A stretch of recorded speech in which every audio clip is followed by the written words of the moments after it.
Pilipinas, una sa ating mga balita.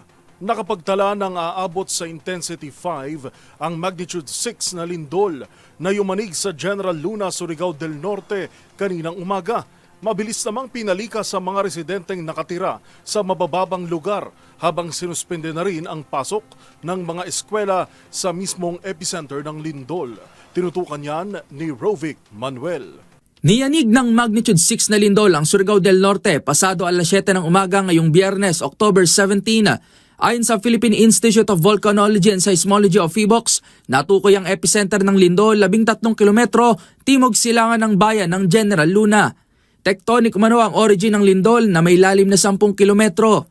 Sa kuha ng ilang netizens, kita ang pag-uga ng kanilang mga gamit dahil sa lakas ng pagyanig. Ilang empleyado rin sa Davao City ang nagsilabasa ng maramdaman ng lindol. Sa tala ng PHIVOLCS, naramdaman ang intensity 5 sa Basilisa, Cagdianao, Dinagat at San Jose sa Dinagat Islands at Claver, Surigao del Norte. Intensity 4 naman ang naramdaman sa Cabadbaran City, Agusan del Norte, Hinunangan, San Francisco, Hinundayan, Silago, Southern Leyte at sa Surigao City, Surigao del Norte.